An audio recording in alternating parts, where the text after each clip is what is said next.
Good morning, everybody, or good evening for those who are in Bharat. Welcome to Index Seminars.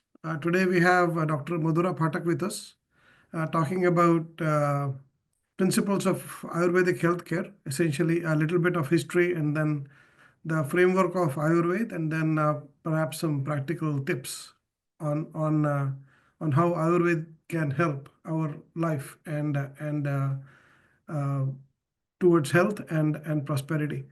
Welcome, Madhura ji. I'll let you take over. You can start. Namaskar, and thank you for the opportunity. Uh, as we know, the goal of Ayurveda is to sarve bhavantu sukhinaha, sarve santu niramayaha. So the science is designed in order to have the happy life and beneficial life for everyone. We will be seeing the basic framework, the dosha, which are basic three dosha, vata, pitta, and kapha, how these energies form the constitution of individuals, how they interact with other physiological entities to form the health, and how the disease is manifested, and the different processes to maintain the health. Uh, Ayurveda is considered as Punyatamo Veda, the most beneficial and sacred. And it will help us to add punya to our present life, and it will also help in the future life. We believe in cause and effect. So if we are following some good uh, behavior, it will help us earn punya. And that is why it is considered as beneficial. It was not just meant for human beings, but there was a treatment described for in herbs, the infections in crops, the Pashu Ayurveda. Even the animals were treated with using the Ayurvedic principles. It was used for improving the soil quality. So it had beneficial effect on overall all the factors of the environment. The Samhitas were discovered long ago, thousands of years ago. The basic knowledge is believed to have come from God when when all the rishi were worshipping God, for mainly Brahma, who is the god of creation. In their deep meditation state, and after doing several experiments, they contemplated on the knowledge and they formed the basic principles of Ayurveda, and the Samhitas were composed. The most one of the most uh, original Samhitas, we have the three Samhitas here: Charak Samhita, Vagbhat. These are the two mainly having the topic of medicine, internal medicine, and the Sushrut Samhita that explains surgical processes and the tools and how those processes were carried out in those times. Then there are three smaller versions, smaller Samhitas, which explain some basic topics. Like in Madhav Nidan, only disease diagnosis is explained. In Charangdar Samhita, Nadi Pariksha is explained, the pulse examination, and the use of the herbs and mineral combinations. In Bhava Prakash, it's all about the herbal medicine. So the purpose of Ayurveda, it explains what makes the life beneficial, the length of the life, and how we can make it happy and rewarding. The goal is to attain the balance in all the elements that take part to form the health and to attain a long, healthy lifespan. We had 8 different branches of medicine. The first one is Kaya Chikitsa. It explained the internal medicine. The second one is Balaroga. So in Balya Avastha, there are different phases like neonate, toddler, and so on. So there are different diseases that happen in different phases, and also how to take care of the nourishment of different phases of Balyavastha. This is discussed in pediatrics. There is Graha Chikitsa, the psychiatry, the surgery, then Shalya, then Urdhvanga Chikitsa, in which we have the descriptions of treatments of head, ear, nose, throat, eyes, and those processes and diseases. Danshra or toxicology, then the Rasayan Chikitsa, which is considered for revitalization treatment, and there is Vajikaran Chikitsa, the descriptions for fertility and aphrodisiac effects. Mhm.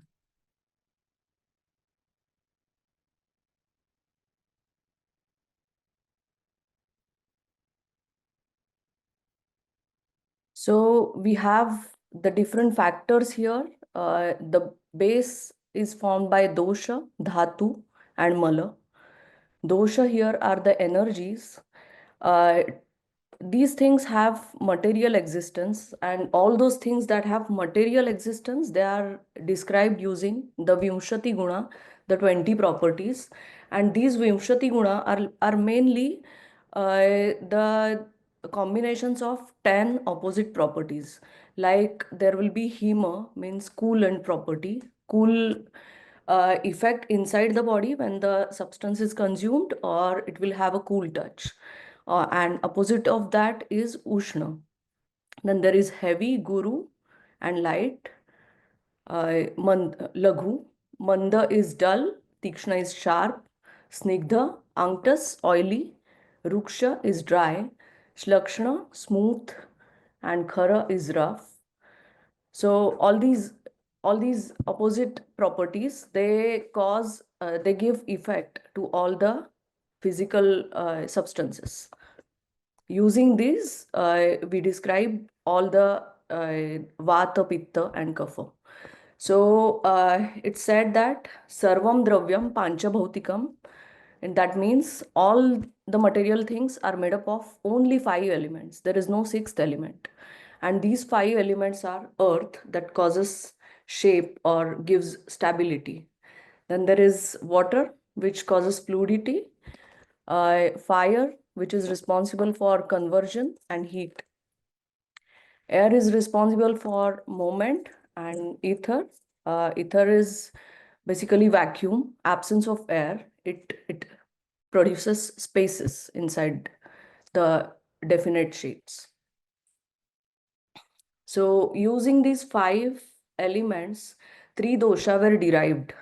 And these three doshas simply represented all the basic functions of five elements. So there was no need to have the fourth dosha. So we have three doshas, or the three energies. These are vata. Vata is made up of earth, ether, and air. Pitta, which is made up of fire and water. And kapha, which is made up of earth and water. These dosha interact, and they give effect to different prakrutis. So if there is just vata dominant in that person, he will be called vata prakruti. If pitta is dominant, it will be pitta prakruti, and with kapha dominant, we will have kapha prakruti. With the combination of these two of these doshas, we have prakruti having the two doshas together, like vata pitta or pitta kapha, and there will be kapha vata. And with the all three doshas taking place together, it will form the seventh prakruti, which will be tridoshaja prakruti, when all three dosha are in equal proportion. The sama prakruti or the tridoshaja prakruti is the best type of prakruti. So let's see each dosha in detail. So Vata has Vata has air and ether. It is the lightest of all three doshas. It will be Ruksha, Shita, Laghu, Sukshma. Sukshma means it is capable of entering the smallest of the vessels, finest of the pores. It causes roughness inside body. It gives effect to the all the movements inside. And it is cold. Due to Vata, the person will be very, very active. He will be moving around very fast, rapidly. His voice and skin and nails will be rough. His hair will be rough and curly. He has long bones. Overall, the physique is thin and delicate, and the appetite is variable. Sometimes it is very good, sometimes poor.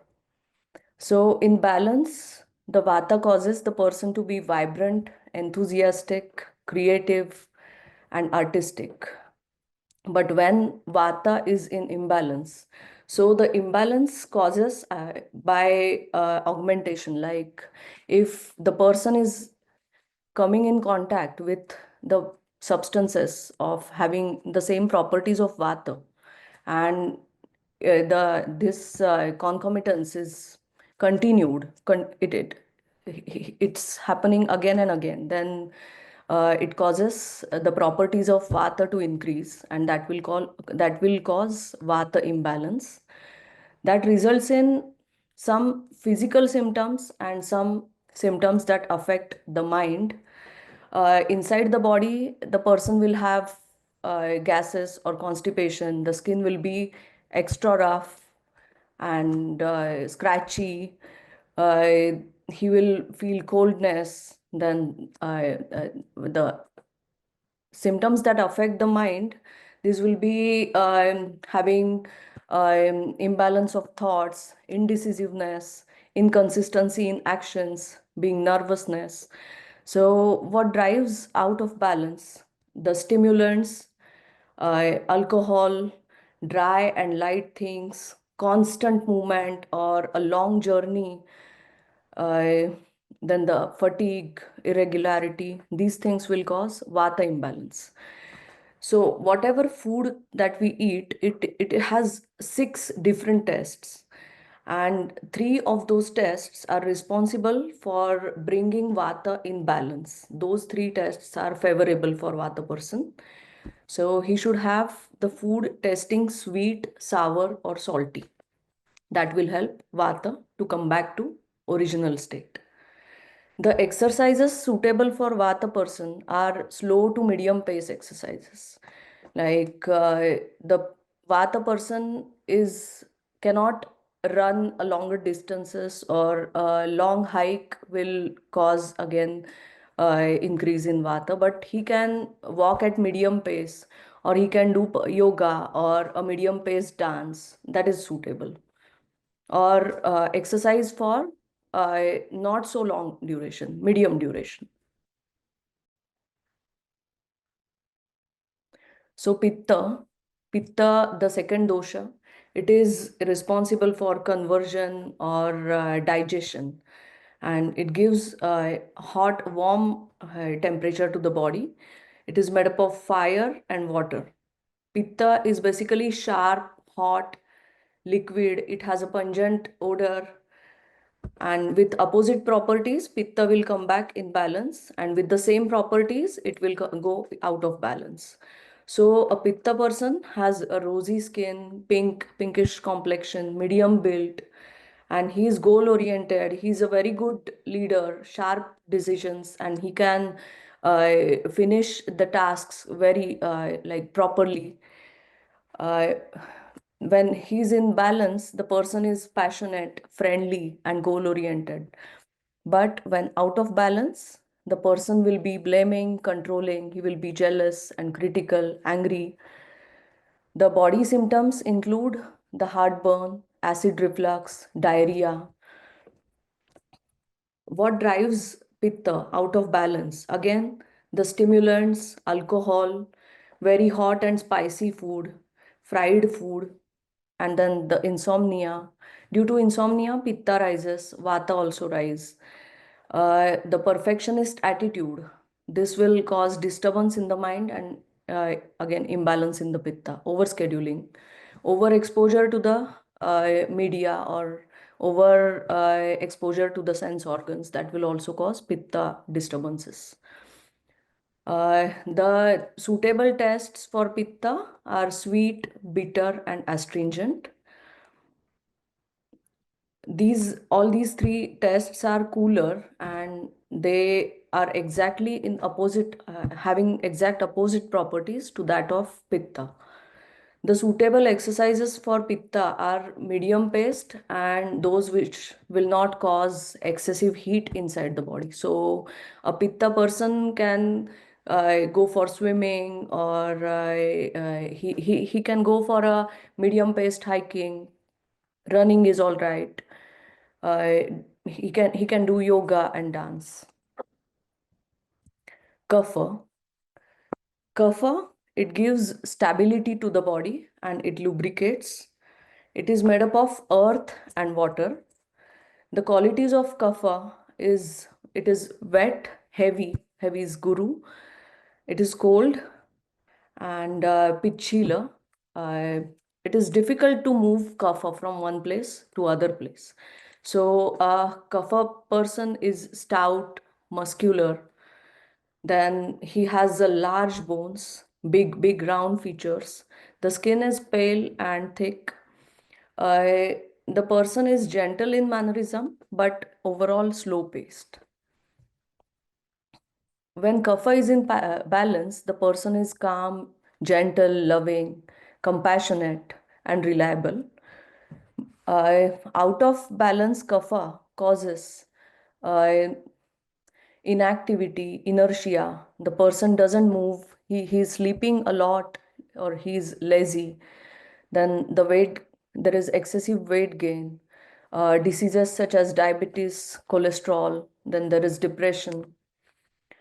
And the reasons that cause the imbalance are the heavy and cold food, sweet food, like eating desserts a lot, eating bulky foods, bulky fruits, eating heavy kind of meat, the red meat, um, then the oily or bland food, overeating, sleeping, inactivity, and laziness. All these things will cause kapha rise. And the suitable tests, these tests counteract kapha and they actually improve the digestion. They elevate the temperature inside the body, which is the opposite guna of kapha, and they will try to cause the fat burn and fat metabolism and bring down the kapha. So these tests are pungent, and then sorry, not bitter and astringent. There is some printing error. Uh, these tests are pungent and astringent. So suitable exercises for kapha are those which are fast and rigorous activities. Kapha person should run a lot. He should hike for a longer time. Then he can lift the weights, or he can do some power yoga. Exercises like that are very useful, and exercising for a longer period and consistently will help reduce kapha in the body. So these three dosha, they are not the same throughout the age or throughout the day. There is a variation or a cyclic activity during the day. So during Balya Avastha, that is from birth to 18 years of age, approximately 18, it is all the growth period, uh, and Kapha is dominant in that age.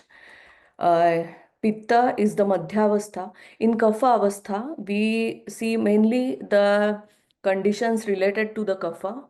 Easily, the kids or the adolescents, the babies get the respiratory infections. They develop the sinus, and that sinus or the cold mucus conditions persist for a longer duration. There is asthma. Uh, Even if there is a skin condition, it will be having a pus-like white discharge. Then there will be intestinal worms. The pitta phase is between 20 to 50, and it will have mainly the disorders where the pitta goes higher. The disorders such as eczema or There is acid reflux, there is migraine, other skin disorders. These are caused by pitta. And the Vardhakya Kal, or the old age, is 50 years plus. This is predominantly the Vata phase, where the person can have arthritis, musculoskeletal problems. There is easy wear and tear injuries, roughness of skin and nails. So, in these three phases, it is advisable to follow the paricharya, or the activities that bring down the kapha or irrespective dosha, and they keep the dosha in balance. During day also, morning time, approximately 6 to 10 is the kapha time. In this time, we see there is increase after we wake up from sleep. We have the mala, or the waste products formed all over, and also there is a waste in the eyes and nose and mouth. The kapha kala is mainly good for the activities that involve learning, and also it is good for worship. So the time has to be utilized for that. The evening kapha kala is 6 p.m. to 10 p.m., but kapha is less active in that time. Around noon time, 10 a.m. to 2 p.m., pitta is highly active, and we can have the biggest meal in this time. It will help us have energy, and the food will be digested properly. That energy will persist throughout the day for all the activities. So ideal time to eat your meal, the lunch should be around 11 to 12. One can skip the breakfast, but if someone is having a very good appetite, the good urge, and if he's exercising, they can have a light breakfast in the morning time. The late afternoon is when the other two doshas, pitta and kapha, they are getting less in the quantity, and vata gets activated. The body starts feeling lighter. But in the late night phase, 2 a.m. to 6 p.m., this is important time when vata is doing the part of excretion, and it will have all the products ready for the excretion. So waking up on time, ideally 1 hour before the sunrise, this is when the vata will be active, and it will carry out its functions properly, the function of excretion. Related to eating meal, at the beginning of eating, kapha is active. In the middle part of digestion, pitta is active when all the digestive juices are stimulated and excreted more. And in the end part, vat is more active. We should leave approximately, this is the 1/3 rule, we should leave approximately 1/3 part in the stomach empty for the movement of vata, which will help easy digestion.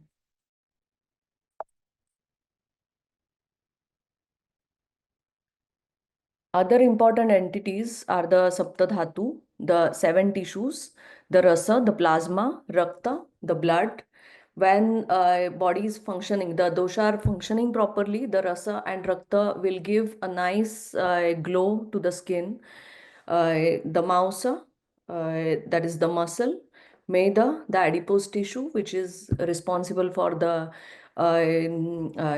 lubrication inside the joints and bones. The asthi, the bone and cartilage, which form the framework, it is responsible for all the movements and for having the upright posture, proper posture.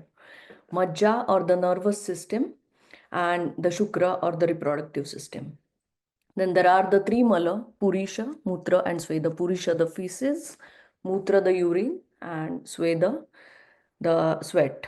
So when the dosha are in proper state, balanced state, they will help retain the normal state of the dhatu and mala, But if imbalanced, they get mixed and they cause disturbances in dhatu and the mala.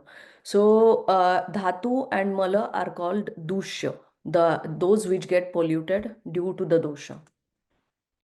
Then there is agni, the digestive power. When agni is working properly, it will digest all the fluid, all the food, and it will send the part of the food to the respective dhatu for the conversion into the tissue. So a good agni means the all the dhatu will also will be in the best state. Armor, the undigested and toxic substance. This is heavy and this just stays in the stomach when digestive power is not working very well. So, the armor produces some symptoms and it brings down the power of that person. The person is not able to function properly if he is having armor. So, how do we know the symptoms of armor? It will leave a white coat over the tongue, or there will be excessive thirst. The person feels weak and not interested in the surroundings or not interested to do any work.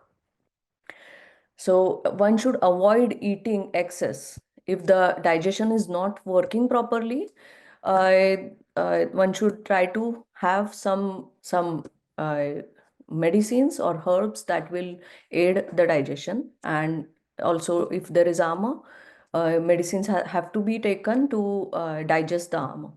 If there is excess armor, it goes outside the stomach and it will get accumulated in some tissues and it will cause chronic inflammation.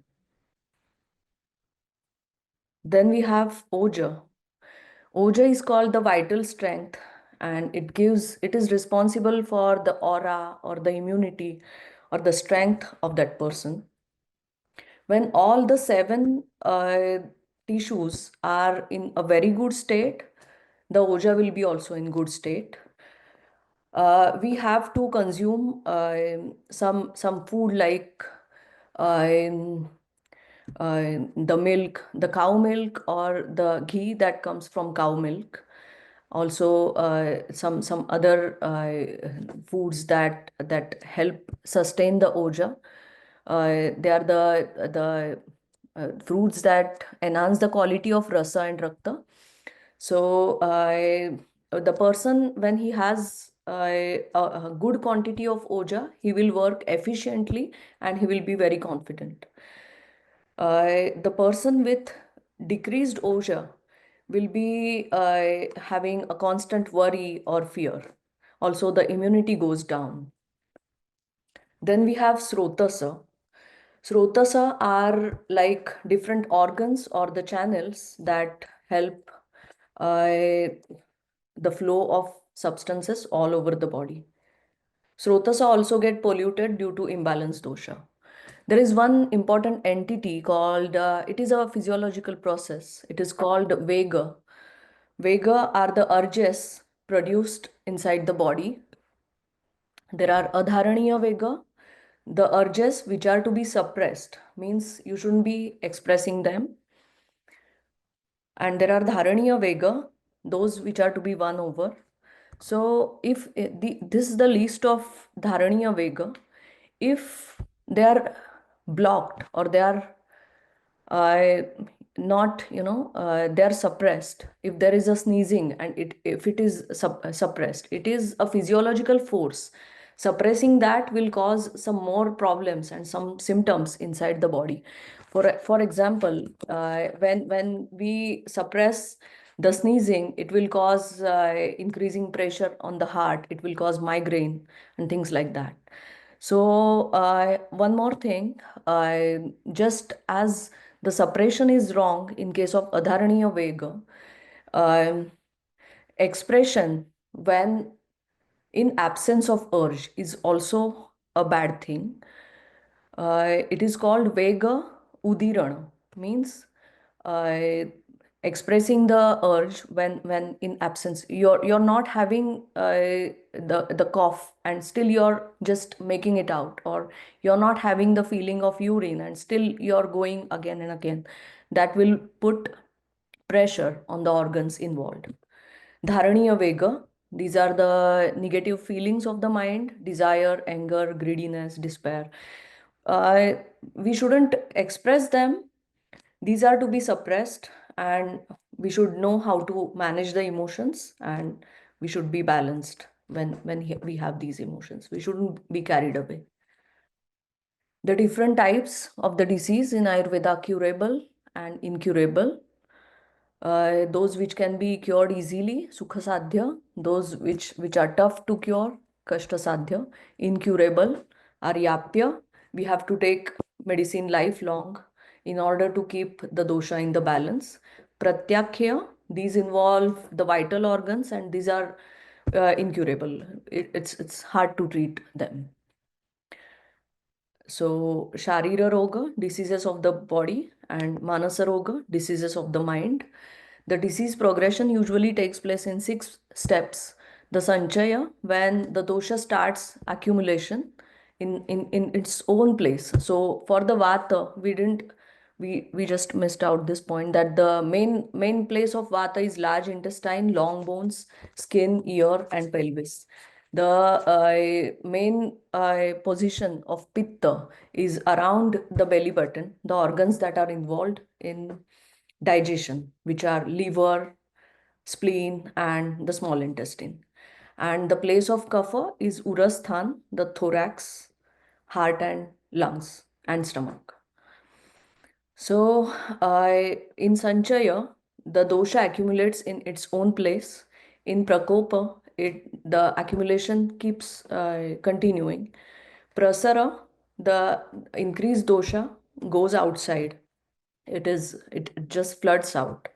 Sthana Samshaya, it will find a weaker place, some tissue or some srotasa, some organ, and it will go in that place. Vyakti, Vyakti means the dosha starts showing symptoms in the new place. Bheda, Bheda is when the symptoms get aggressive, they are properly expressed, and sometimes there is complication of the disease. Rugna Pariksha. In old times, we did not have many of the machineries for doing the lab investigations and for diagnosing the conditions.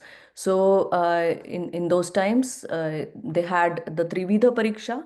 Mainly, the senses of the physician were used to extract knowledge from the patient. So, by way of observation or by way of touching, tactile examination, or with the question and answer, maximum amount of knowledge around the disease was gathered, and then the disease diagnosis was done in using the Nidana Panchaka.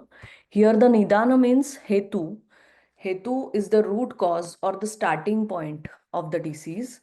Without Hetu, the disease doesn't take place. And if the Hetu or the root cause continues, then the medicine is in vain. It will be of no use because the dosha imbalance will continue and the dosha will keep polluting the body. We have 2 types of treatments here. The internal medicine, it is called the Shaman Chikitsa.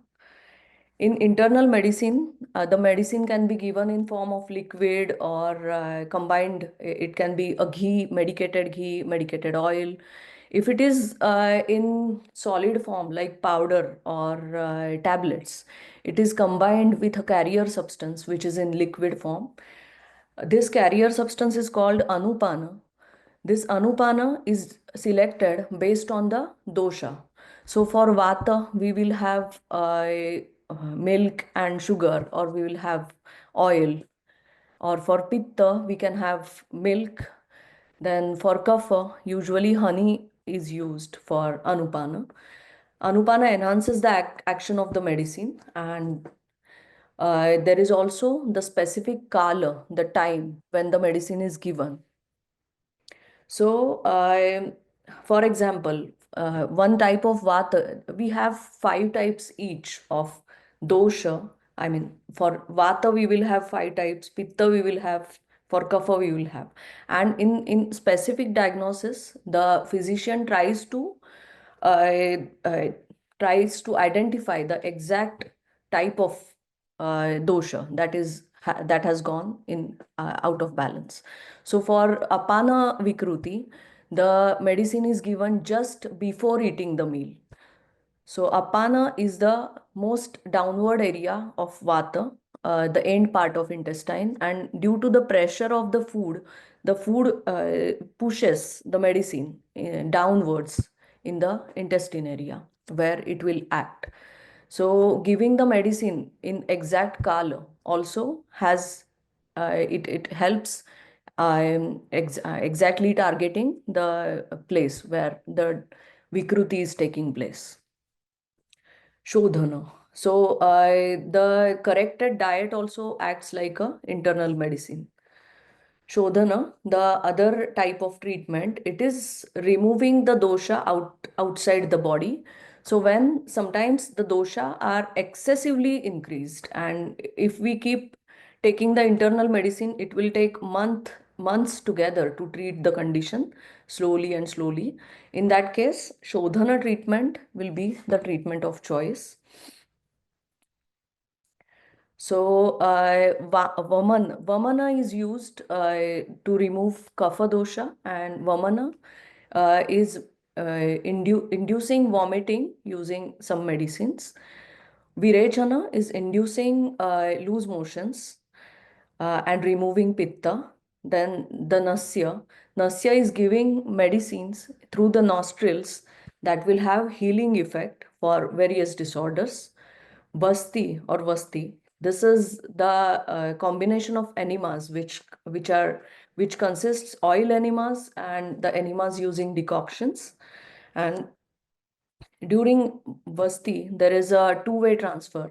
The medicine gets absorbed inside the body, and also it helps push the toxins by way of feces, stools. And there is Rakta Mokshana, removing the impure blood using cannula or syringe needle and or the leech application. For doing Shodhana, we always do some pre-procedures. These are called the Snehan, Snigdh, Snehan and Swedana. So in Snehana, the person is asked to consume the medicated oils for certain duration, and the Swedana is hot fermentation and the massage using warm oils. So in after Snehana is Snehana is also the massage, and Swedana is hot fermentation. So after doing these pre-procedures, the dosha, which are like waxy substances, the toxins, which are lying in different areas of the body, they get heated, they come in liquid state, and they get inside the core body, the stomach and the intestines, from which they can be easily flushed out from the body. Using Shodhana brings down the overall treatment duration. The patient will have a quick uh, healing, or uh, he will he will experience the reduction in the symptoms.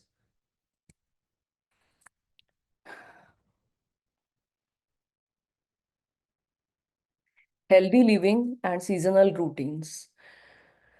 So the key to the healthy life is to eat the food that will help the dosha function properly. The food directly feeds the dosha and dhatu. So whatever we feed the body, it helps proper functioning. And also having the activities of the day planned in such a way that they will not interfere with the proper functioning of the dosha. So the ideal routine or the dinacharya, it starts with waking up early, ideally 1 hour before the sunrise. Then there are some cleansing processes Uh, Along with the routine cleansing, brushing, and washroom, there is these processes called the anjan, which helps maintain the sharpness of eyesight. There is dhumapan, inhalation of medicated smoke, which will help clear the nasopharynx or the airway, and it will reduce the kapha. Then there is vyayama, which is to be done in half, like ardha shakti, half of the power. When the person feels the urge to breathe through the mouth, that is when he should stop the vyayama. Excessive vyayama will cause vata imbalance. Snana is to be done every day. After vyayama, abhyanga is ideal to be done using warm oil. Every day, abhyanga is necessary. For everyday use, coconut oil is preferred, and during winter or the cold season, sesame oil is ideal. Uh, while doing the massage, it should be gently rubbed into the skin, and special focus should be given over the head, the feet, and the ears, so that it helps the functioning of the indriya, the sense organs. The good part of the day should be utilized for doing the things which are suitable for as per the phase of the life. The students should be learning, studying, the householders, they are doing various job activities and so on. It is advisable to end the day early.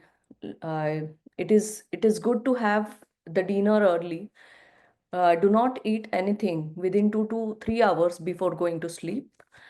And every day, uh, people should include the worship part, meditation, and yogasana practice.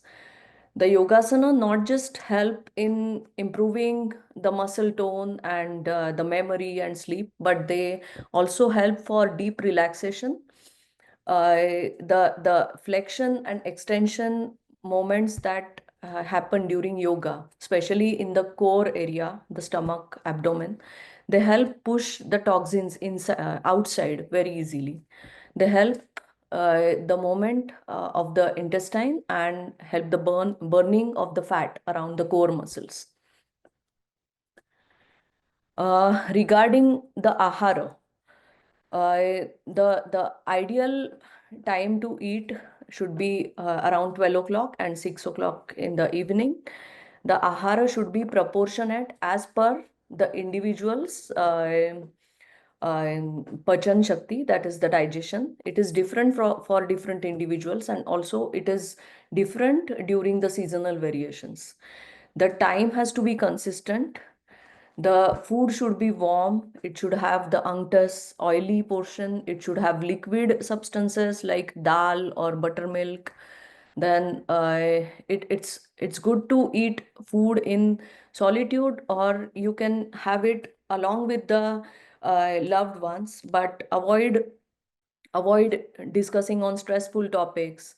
You should attach a proper respect and emotions to the food, because when the food is consumed with a good emotion, it actually attracts that energy, and when it goes inside the body, it will function properly. It will be resulting in benefit and will not cause any harm.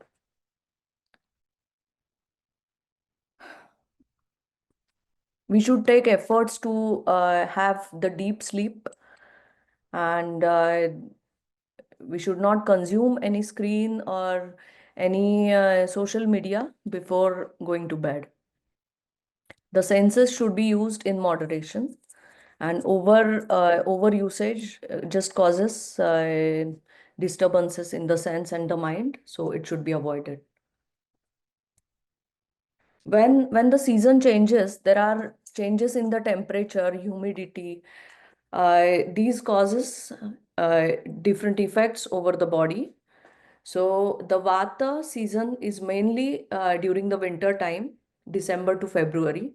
This is when the vata imbalance can easily take place in all the individuals. So this paricharya or this routine changes are for everyone. We should use warm oil, warm water for bath and for drinking.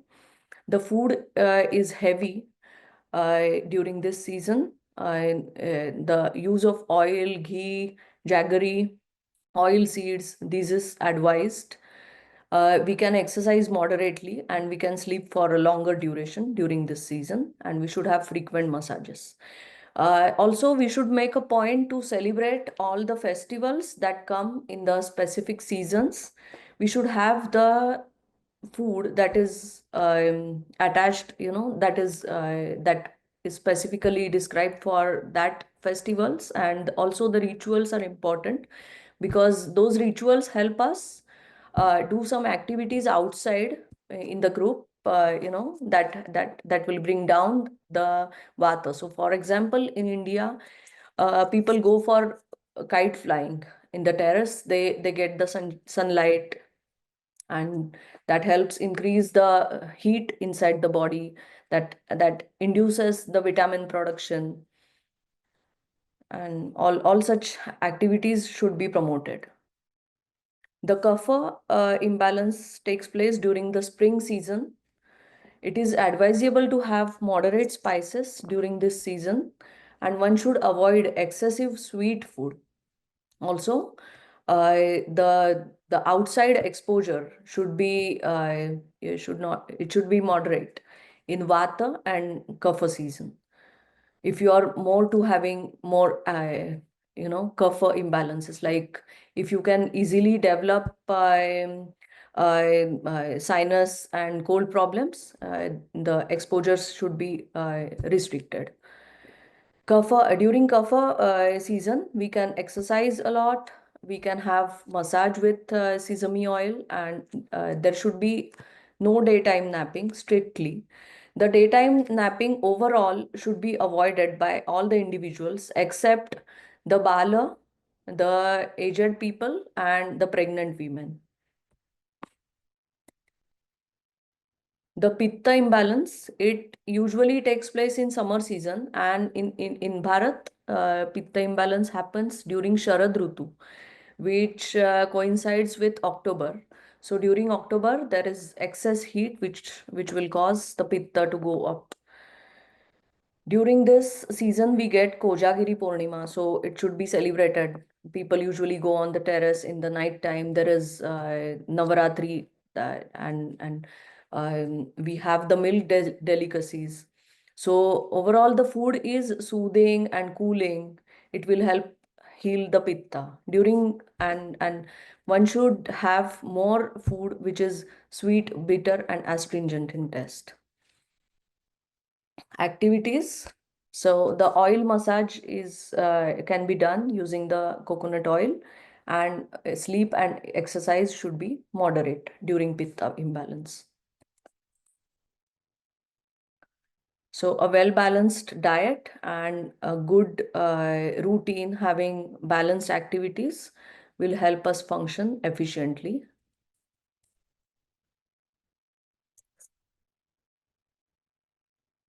The healthy mind.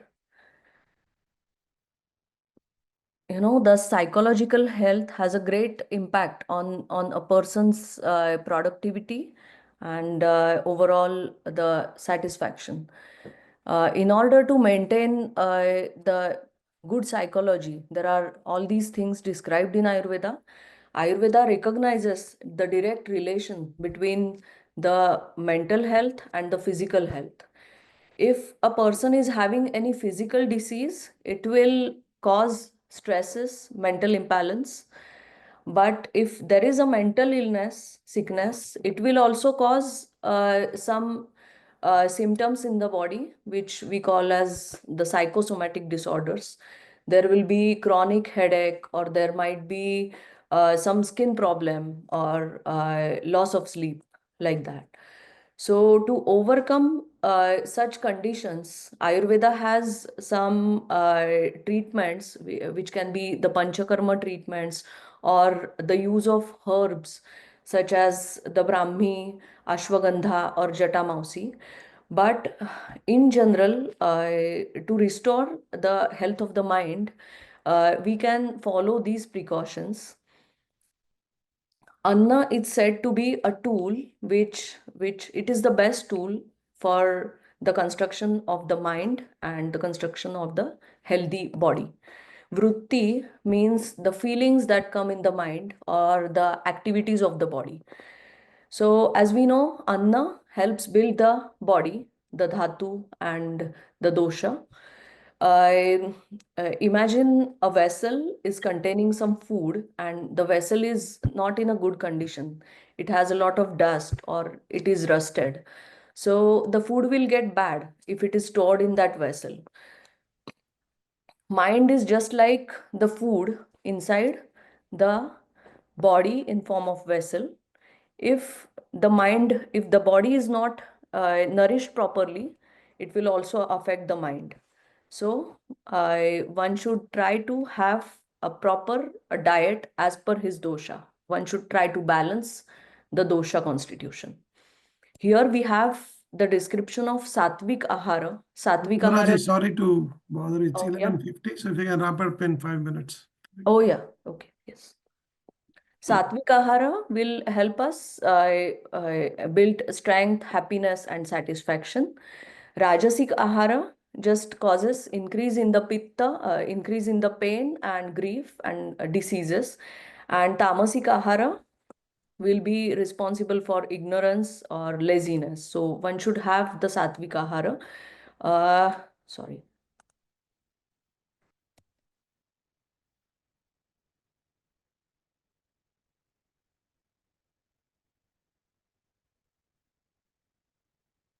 Yogastu chitta vriddhi nirodhaha. Yoga should be used for soothing of the mind. It will help the deep relaxation and it will help bring balance when there are adverse thoughts. The person will be able to overcome the bad emotions. Dhairyatmadi vijnanam, the wisdom to know that something is going wrong, the courage to act upon it, and the knowledge of the self.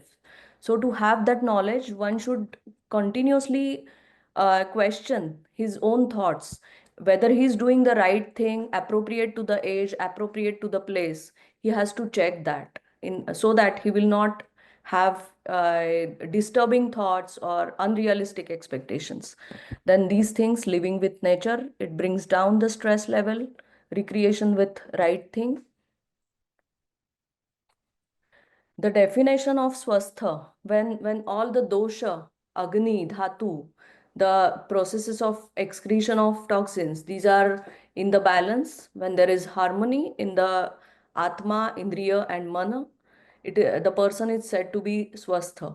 And in order to have the punyayu, one should try to attain sattvic guna inside him. That way he will be responsible and he will try to do some rewarding work, something that is beneficial not just for himself but for the community and for the environment. And that will give him a sense of satisfaction, which is very important for well-being. When the person is satisfied, in general, his breathing, heart rate, everything becomes it is in a proper level. So and that will add merit points, punya, to his life and make his life rewarding. That's it.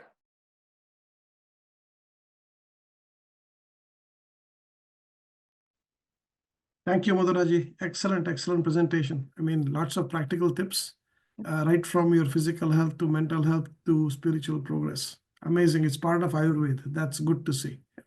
So, if you have any questions for the audience, you can raise a hand in Zoom, so you can ask yourself or type in chat. Okay, there is already one question. What is the treatment for high blood pressure for a Pitta Prakruti person?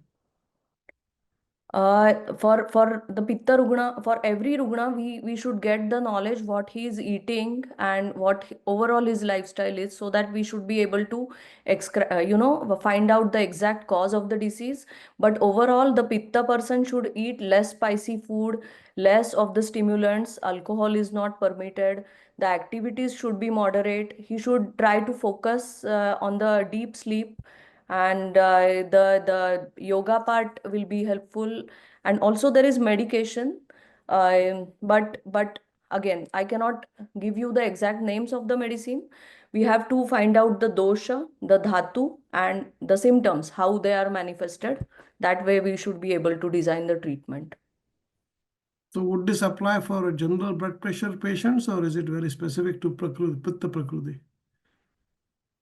No, all individuals can have blood pressure, but Pitta Prakruti easily develops compared to the other two, because Pitta person is fiery. He easily gets imbalanced, or he easily gets angry when there is Pitta imbalance. So basically, to he should try to keep the Pitta within range.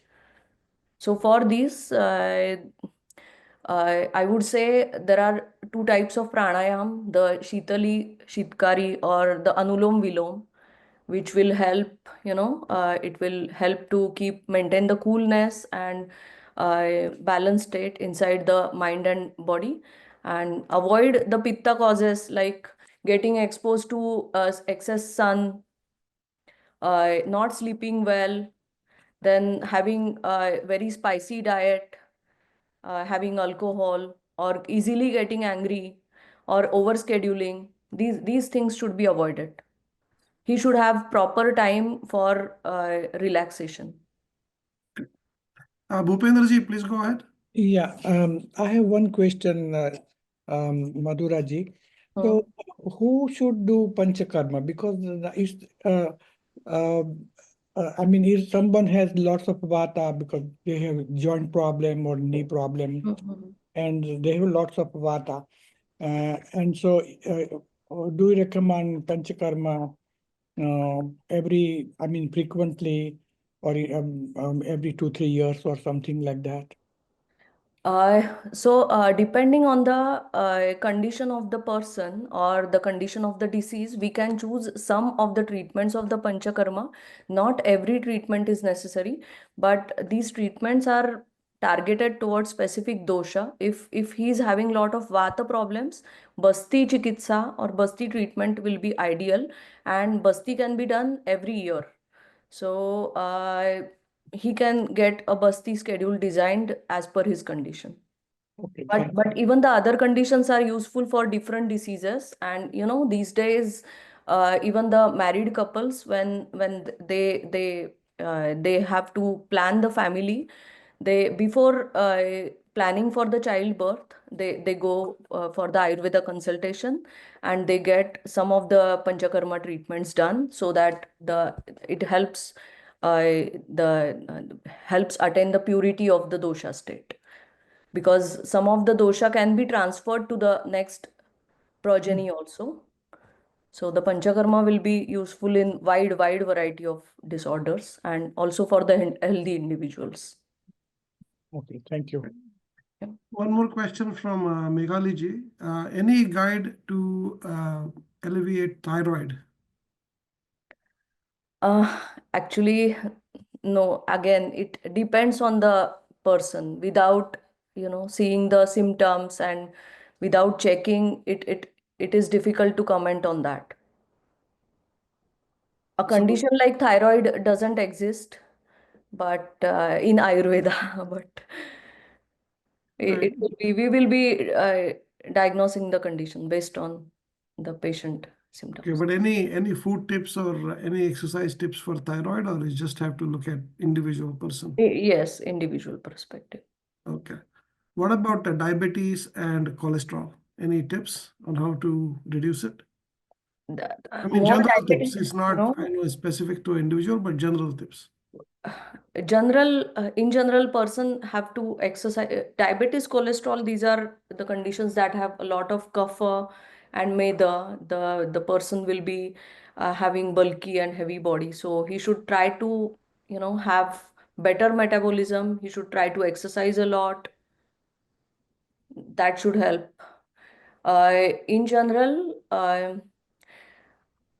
amalaki, the avla, the Indian gooseberry fruit will be helpful for all individuals to maintain the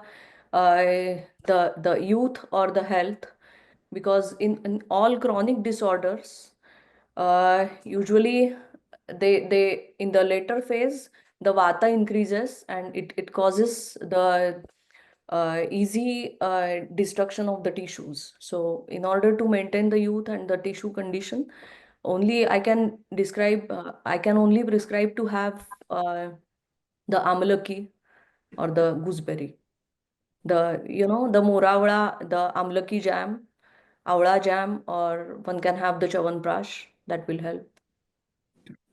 Amitji, please go ahead. Thank you, Madhura ji. My question, you must have asked, must have been asked this question before as well.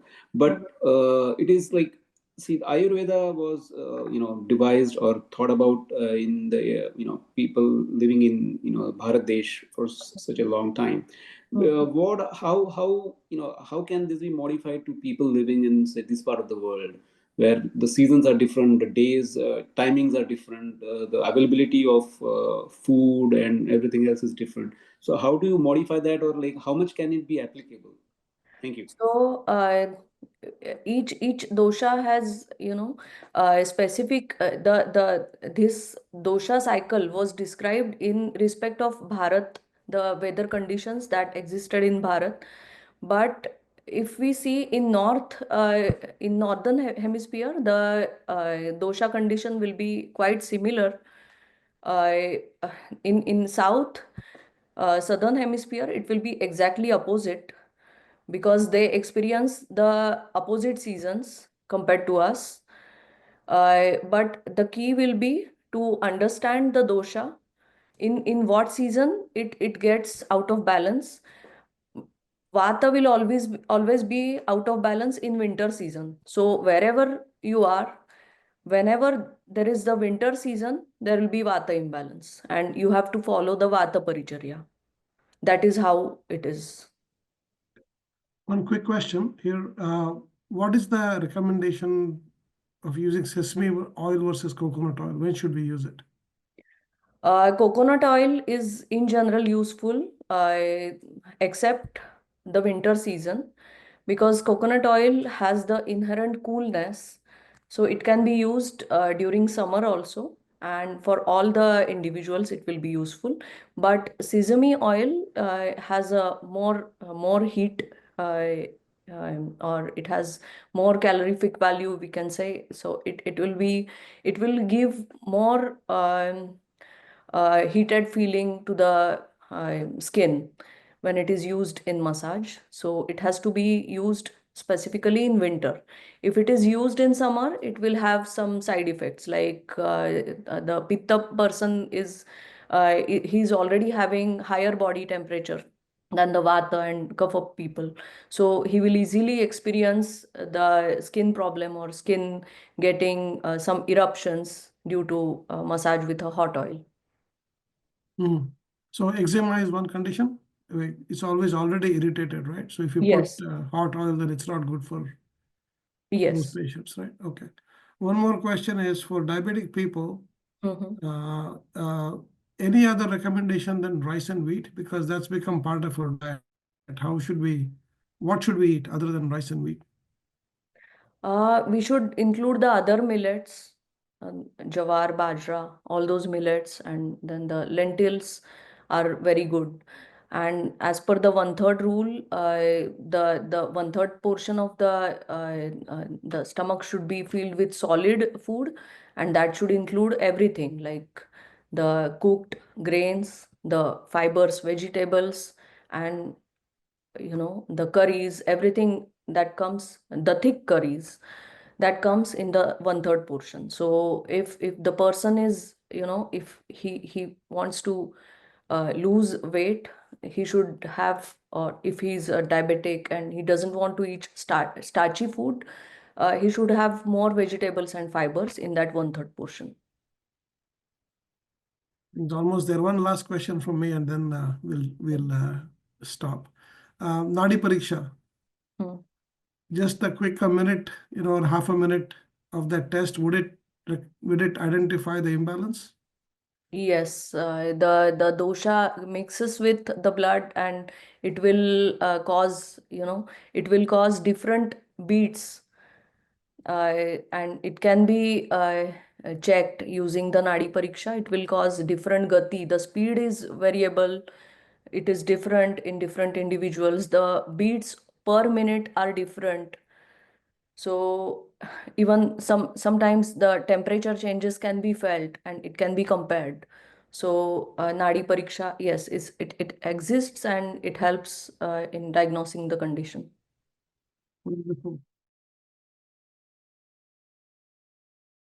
Thank you, Madhura ji, for coming to our session. Excellent work. Lots of questions, very informative. You can see from the comments, very informative. I think you gave great tips for the audience, and this video will be available tomorrow on our YouTube channel. Thank you, audience, for attending, and we'll see you next time. Dhanyawad. Thank you, Indic Studies, for the opportunity. It was very rewarding. Thank you.